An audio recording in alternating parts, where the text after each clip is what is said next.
এটা সমান্তৰ প্ৰগতিৰ প্ৰথম পদ 5 অন্তিম পদ 45 যোগফল আছে 400 মোট পদৰ সংখ্যা আৰু সাধাৰণ অন্তৰ নিৰ্ণয় কৰিব লাগে দেখা এপিটোৰ কি আছে প্রথম পদ ইয়াত প্রথম পদ কি আকারে বুঝা হয় এই আকারে বুঝা হয় 5 অন্তিম পদ মানে কি an এর মান কিমান আছে 45 যোগফল আছে sn আছে কিমান 400 মোট পদৰ সংখ্যা তাৰ মানে n এৰ মান বাইৰ কৰিব লাগিব সাধাৰণ অন্তৰ মানে কি d এৰ মান বাইৰ কৰিব লাগিব এতে n এৰ মান যে বাইৰ কৰিবা ন কোন ফর্মুলা যাবা কোন sn n/2 a + an হয় sn ফর্মুলা যাব লাগিব ন দেখা sn = n/2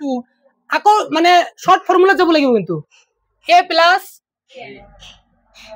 an যাব লাগিব কারণ d এর মান তো বাইর কৰিব লাগে যা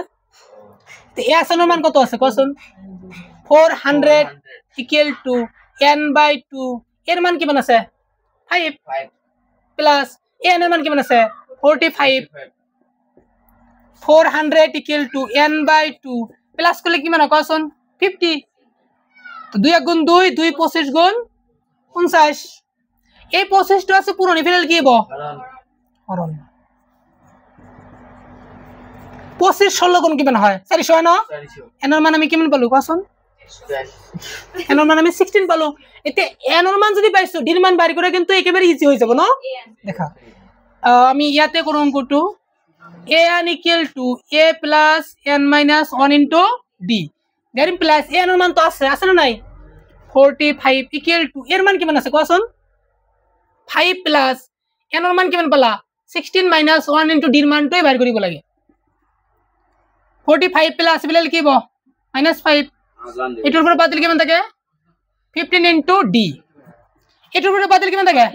40 পূরণ আছে বিলেল কি হবো হরণ = d কাটিব পারি নাকি